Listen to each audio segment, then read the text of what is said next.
Sa'idoon murtee isa dhumaatirra ga'ee jira. Waa'ee Sumayyaa jidduu isaanii jiru.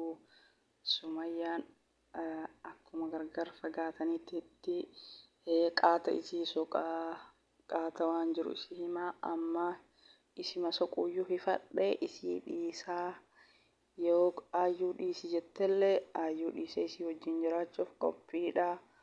Yoo lakkii simaan barbaadu jettellee isii dhiisee aayyuu wajjin jiraachuuf qophiidha. Jedheetini murtee isa dhumaa kaayatee jira jechuudha. Wanni tokko. Assalaamu alaikum warahmatullaahi wabarakaatu. Kabajamtoota fi jaalatamtoota daawwattoota hordoftoota YouTube channel kee jalatti argamtan. Welcome. Ashamarka fuunee hundi keessan alaa fi keessatti qabda amantii kutaa gandaa osoo hin jenne baga jiraattanii hordoftoota keessaniin jedha. Nageenyi kiyya qilleensarraan isin qaqqabu hunduma keessanuu kan biyya alaa jirtan kan biyya keessa jirtan kan biyyoota addunyaa rabbiin uumame kana irratti argamtan warri hordoftoota kiyya taatan hundi keessanuu baga jiraattan isiniin jedha. Egaa hordoftoonni kiyya warroonni hanga ammaan faana turtan hedduu naaf galatoomaa galan keessan dachaa haa ta'u harka fayyaa argadhaa bakka yaaddan muraada gayaa naaf galatoomaa ammallee laayik share gochuun hin dagatina akkuma viidiyoo kee irra seentaniin laayikii gochuun eegala. Warroonni haarawaa taatanillee welcome baga nagaan gama YouTube channel kiyyaa dhuftanii isin madhee jira. Seena subscribe like share godhaa. Jajjabeessaa channel kun channel keessanii isin jedha hordoftoota kiyyaa viidiyoon kiyyaa waa'ee Sumayyaatii fi waa'ee Sa'idooti. Wallaahi rabbiin murtii isaanii haa tolchuu, rabbiin isaanii haa laaffisuu, rabbi walitti haa deebisuu jenna. Taani hireen qooda rabbiitii hundu akka rabbiin fedhe jechuudha. Yoo rabbi fedhe walumatti deebi'anii yoo rabbillee ga'e hanga nama wajjin jiraattanii teessan asumarra dhaabatti yoo jedhe immoo asumatti dhaabatti. Sa'idoon murtee isa dhumaa murteeffatee jira. Wanni hundu parsantii qaba jechuudha. Wanti tokko parsantii daangaa darbe immoo nama jibbisiisaa jechuudha. Bakka isilleen isa wal arguun feetu sababa aayyuutirraa kaka'e waan adda addaa dhiyeessitii namoonnis waan adda addaa jedhaanii kanaaf anillee soqaan isii parsantii qaba waggaa guutuu ga'ee jira. Erga isii soquu eegalee erga ani aayyuu fuudhee bakka isii waan adda addaa sababatti aayyuun ajjeesti aayyuun ijoolleetii akkas gooti maal gooti jettee isii sababatti dhugaadhaa tuni maraattuun kaan irraan gortee buuti. Isiilleen kama sodaattee ijoollee ofiillee sodaattee garuu filannoon amma Sa'idoon kenne kuni filannoo bareedaa jedhanii yoo isin itti fayyadamte yoo isin diddee wanni godhaniif hin jiru jechuudha. Namni hunduu akkaataa qalbiin isa jajjabee yookaan akkaataa sammuun isa ajajjetti deemaa jechuudha. Egaa aayyuu ofirraa dhiisaa yoo ati naa wajji jiraadhu jettee natti araaramtee natti deebitee aayyuu ofirraa dhiisee yoo isiin jettee dhiisee isii wajjin jiraachuuf qophiidha jedheetiin yaada isaa ibsateetiin jira. Ani immoo yaada bareeda jedha yaadnummaan kun argamuun yaada bareedaa jedha maaliif sababni isiin isallee jibbitee sababni isiin akkanatti ijoollee ofiillee qabattee olii gadi tankaraatattuu fi sababuma inni aayyuu fuudheef malee duraan akka inni baanu gammachuun nagaan wayita yaman hin jiran wajjin jiraataa turanii jechuudha. Har'a kunoo gargar facaanii isilleen daa'imman qabattee badhee keessa deemtii innis isii soquuf olii gattara. Namoonni akkasuma waan hin taane jedhanii isii gorsanii jedha amma inni aslanuma dhalli ilmi namaa kuni yoo abbaan lamaan jabaateetiin wal qabate malee yoo abbaan lamaan walii galee waliin mari'atee jireenya ofii oofate malee ilmi namaa kuni ka waan gaarii si yaaduu fi ka jireenya kan kee akka atiin nagaan jiraatu si yaadu nama muraasa jechuudha.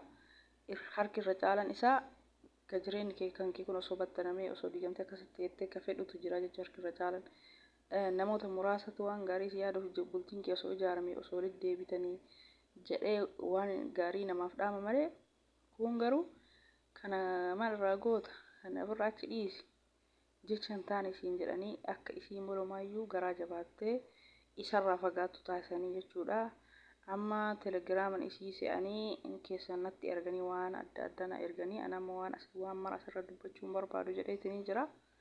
Aslanuma bar ilmi namaa kuni jidduu jaartiin gargar bahanitti ka waan gaarii siif himurra ka waan badaa siif himutu caalaa jechuudha. Akkasuma namoonni garagara aayyuutu waan hin taane jedhee namoota itti gorsee akkasiin isaa walitti hin deebine asfaraarra'ee waan adda addaa nama himee namni sun immoo deemee eegas isii himee ijoollee sana fudhatuu fi si sobaa si wajjin jiraachuun barbaadu haga isiin nagoote kana anillee isii godha yoo ani himimmaa isiin boochisin ijoollee isii irraa fudhee ani ijoollee miti argachuuf isii soqa malee isii barbaacha miti ani maal jechuudha kanatti akka mulumaa isaan gara addaan fagaatan taasisaa jechuudha jechi akkana.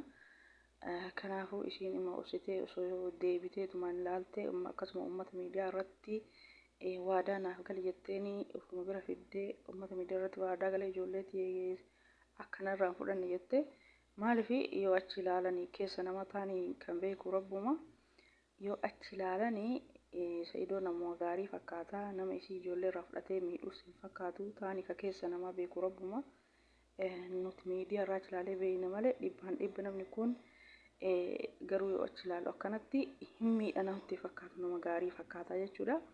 Tarii namni waan addaan nama fageessu yoo soqummoo uuman taane namaan jedha. Kanaaf osoo jecha namaa dhiisanii walitti deebi'anii bareeda akkanatti jecha namaa yoo fuudhe bar namni addaan battanaa malee wallaahi jecha namaatiin namni deeme abadan bultiin isaa gad dhaabbattee araarama hin godhattu jechuudha. Jecha namaatirraa yoo gurra dhufatanii waliin jiraatan malee ani kana dhaama fi Saidoo Sumayyaa osoo ilmi namaa osoo ati waan feetellee taate osoo gaarii feetellee taate jireenya namaa kana osoo gargar bittannaa'ee barbaada jechuudha argaa irra caalan isaa. Kanaafuu Sumayyaa fi Saidoonii silaa turanii jiranii orga gargar bayanii akka gaafa aayyuu fuudhetti innis rahaa hin qabu isillee rahaa hin qabdu gammachuun hin jiru jechuudha. Intalti tun erga dhuftee gammachuu haadhaaf abbaa manaa dhoorgitee jirti. Kanaaf ammallee homaa adeemsi isii gochi isii nama hin gammachiisu akkasitti osoo naamusa adaba qabaattee hanga namara Sumayyaalleen Saidoo irraa fagaattee ilmaan isiillee qabattee kana mara hin fagaattu amma odoo isiinuu gaarii taate deebuullee rakkoo hin qabu jetti. Maaliif inni awwala niitii isaa kana gorfatee haala badaa fokkataa kana dhiisii kana marraan kortee bultuu kana dhiisii jedheetiin maaliif ka inaafuu qabu Sumayyaa malee isii miti. Amma Saidoolleen bakka isii soquu deemu kana achiin isii soquu waan deemu achiin na jala hafa jettee sababa kiyyaa fi dubartii hin inaafti sababa kanaaf akkana taati malee isillee nan gorfadhaa nan qajeelfadhaa. Maalika kan awwala Sumayyaadha bar kan awwala hinaafuu qabu jaartii awwalaati maaliif aayyuun lammata dhufte malee aayyuun duraa miti kasila qotiyoon iyyitu qacceen iyyiti moo maal jedha sila mammaaksa kasila Sumayyaan hinaafuu qabdu kasila Sumayyaan waa hedduu ta'uu qabdu isii malee amma aayyuun akka waan awwala isii fuudhanii hinaafan isiitu caalaa jechuudha. Sumayyaan amma odoo isiin gaarii taate yookiin Saidootti deebitee Saidoo wajjin jiraatti jechuudha. Maaliif ijoollee ofiitillee sodaattee akkasuma ofiillee sodaattee jechuudha. Namni naamusa adaba hin qabne kuni waan nama godhu hin beekamu. Kanaaf isilleen ofiillee sodaattee isiin amma osoo gargarumaa fagaatanuu isatti deebitee maatii ofiitiin jiraatte jechi namaa muka jiidhaa goyisaa jechuudha. Afaan namaa kuni muka jiidhaa goyisaa. Homa inni jedhin faa jedhi akkana jedhi jedhanii addaan fageessuuf jecha hin taane itti fidanii ishiin bakka jecha namaa kana yoo fudhatte muluu irraa fagaattiyyuu jechuudha. Akka kana caalu daran irraa fagaattiyyuu bakka jireenya ofii kana taasifaa kuttee akka ilmaan ofii guddifataa adda jiraattu yaa'asaabdiyyuu jechuudha. Sumayyaan jecha isaa kana erga dhageettee siif jecha aayyuu ni dhiisaa yoo ati jettee deebii naa deebisii deebii viidiyoo itti aanu si eeggadha jedhee viidiyoo waraabee gadhiisee jechuudha.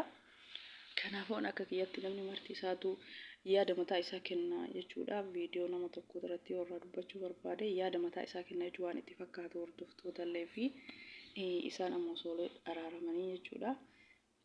Eega carraa kana kenneef osoo itti deebiteetiniin jedha namni ani immoo Saidoo fi Sumayyaa walitti deebi'anillee safara aayyuuti yoo fageessitee jara lachuu fageessitee jiraatan uummata akka rakkoo hin qabu namni yoo gargar fagaatee wanni itti wal ga'u takka hin jiru jechuudha.